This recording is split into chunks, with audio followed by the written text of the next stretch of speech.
went and picked myself up a new compressor, and this is a McGRAW brand, and I purchased this from Harbor Freight. I paid a whopping $206 for this compressor. Let's face it, dude, that's a cheap ass compressor. It's a really affordable compressor, but if you were trying to buy something like this on a budget and you're trying to paint your own car or something, I'm wanting to know whether this thing's gonna actually be able to keep up. So that's what we're gonna be doing here today, man. I actually have a car that I need to spray. We're just gonna do a really quick 2-3 coats on it of a single stage paint. And I'm gonna see how well it is that this McGRAW brand compressor from Harbor Freight keeps up, man.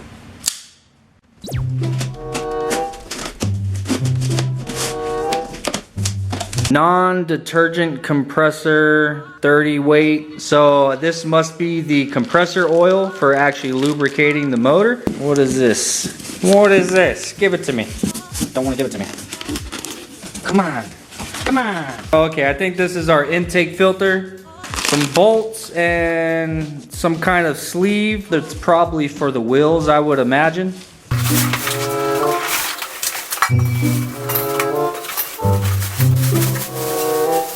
That's messed up, man! Nowhere on this box does it say some assembly required. Alright, this is going to be our switch to turn it off and on, obviously, and they want to make sure that you are aware that you need to put oil inside of this thing. There's a sticker on top.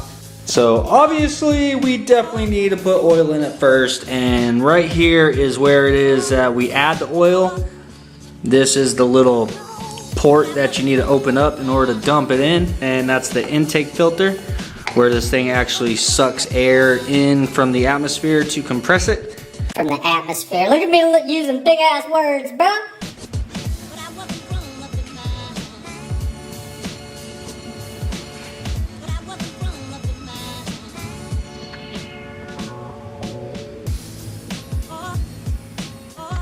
Screw that guy back on there. We're ready to kick this thing on, dude. I'm excited to see how loud it is. I'm hoping that it's a lot quieter than my old one. I think that's gonna be pretty easy to beat. I'm also going to time it. I have my cell phone set up here. I wanna see how long it takes this compressor to go from 0 PSI up until it actually shuts off. And whenever it shuts off, I would imagine we should be at 135 PSI. I mean, that's what it claims right here is 135 PSI. So 3, 2, 1, go.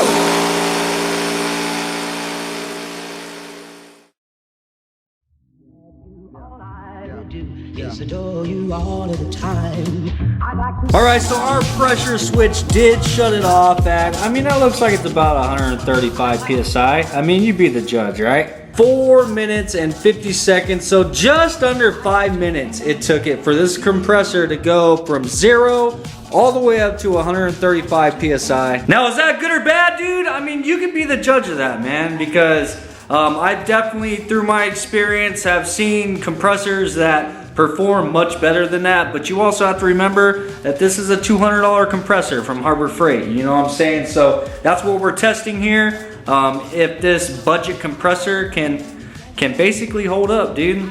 Ooh, I'm gonna share this moment with you guys. This is one of those satisfying moments right here, right? Yeah, look at that.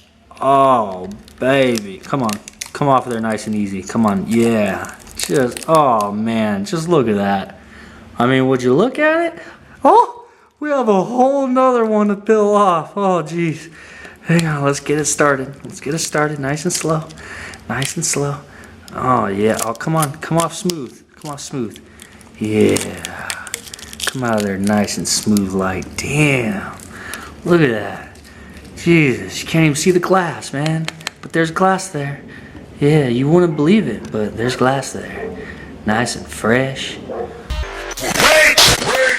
One more test before we actually get into spraying the car. We know that the pressure switch shuts off whenever it reaches 135 PSI. I want to see what it is that it kicks on at, like how low it lets the compressor get before it kicks on to fill it back up.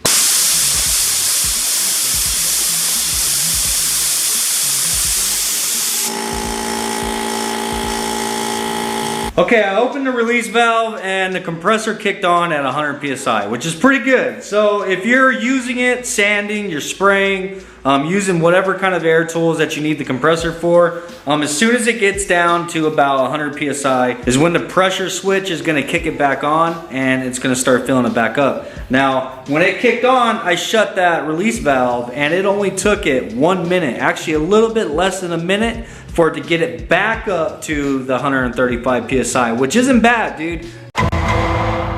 Alright guys, this is the car that I'm spraying. If you're a subscriber to the channel, then you are very well aware of who Mad Max is. But if you're just watching this video for the review on the compressor, then you probably don't know. This is a 92 Buick LeSabre that has been bedlined. This is actually a bedliner paint job. I did this probably, I want to say about 2 years ago, and it has just faded and kind of went to shit, which really, it doesn't matter. I'm not going for a super nice paint job on this. I'm just trying to do something different, and it's given us the opportunity to see what exactly this compressor is all about, man. So I'm interested to see how well this thing keeps up with me. I'm gonna take a wild guess and say that there'll probably be a couple of times that I need to kind of let it catch up. I mean, it is a cheap compressor, you know what I'm saying, and I'm not gonna knock it for that. The point here is whether or not we can actually get the job done. Thank you. I have a leaky hose. But the point here is whether or not we can get the job done with a $200 compressor if you can spray your car in your backyard. So let's I'm gonna go ahead and do 3 coats on this car and we'll see how this thing holds up.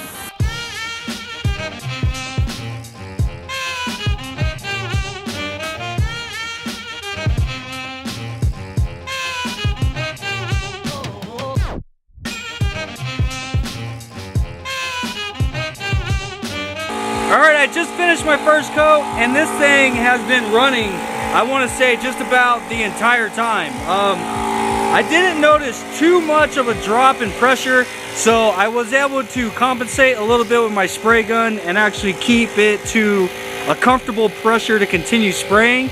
So I didn't have to necessarily stop, but it has been running, and as you can see, it's still running. It's got to take a moment to kind of catch up, but I mean, so far, I'm pretty satisfied with it. I mean, it was 200 bucks, man. And as you can see, it's getting the job done. I still have 2 more coats to go. So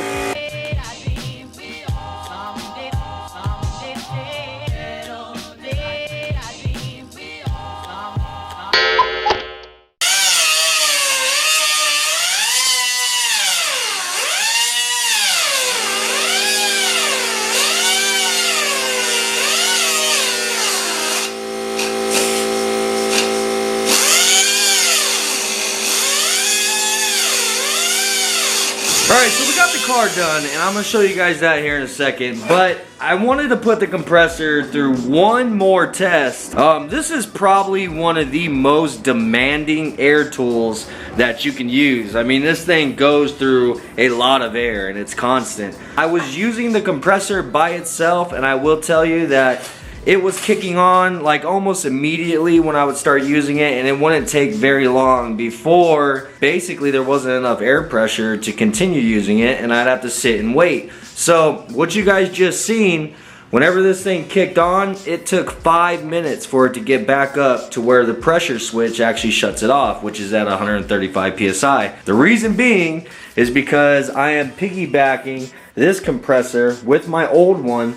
It is actually filling up both of these 20-gallon tanks, which of course, that's going to make it take a lot longer. And one big downside is it actually puts a lot of stress on this engine. This motor, rather, sorry. It is actually really hot, man. It's really hot right now. But the thing is it did add a little bit of longevity to the air pressure. So of course, I mean, I wouldn't recommend doing this because it is adding a lot of stress onto this motor here. I don't think that motor is actually going to last very long running this configuration. Now, running off of just that compressor, I want to see how long it takes with this thing at full throttle for it to get down to 90 psi, which that is where our pressure switch actually kicks the motor on to start filling it back up. And then I will plug our expansion tank back in, and I'll see how long it takes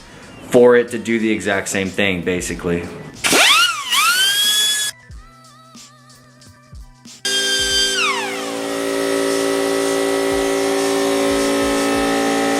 So that took 16 seconds for this to kick on, running just this compressor. Now I have it ran back into where this is actually piggybacking to where we're running off of both tanks. And I want to see how long it takes for the compressor to drop down to 90 psi, for the pressure switch to kick on now, but with running the two tanks, to see if that is actually doing something for us or not.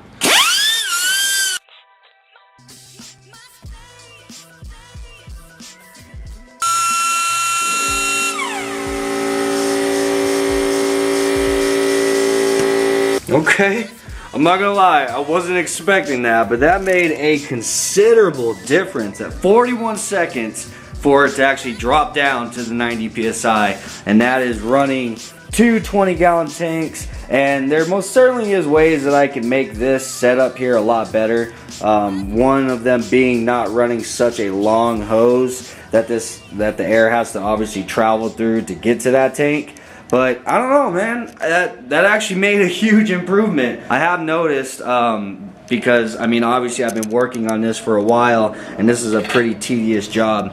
Now, I will tell you that I'm not using this at wide open throttle the entire time doing this. You're really kind of just partially throttling it for the most part. Those numbers are at holding that tool at full wide open throttle, just full blown, draining as much PSI as it possibly can, as quickly as it can.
Alright, so we have painted a car with the compressor, we have painted some small parts, and we most certainly used one of, I think, the most demanding pneumatic tool that you can possibly use. And while it did need an expansion tank really to kind of keep up with this thing, I think the compressor did a pretty good job of holding its own, man. I mean, for 200 bucks, I most certainly would recommend it.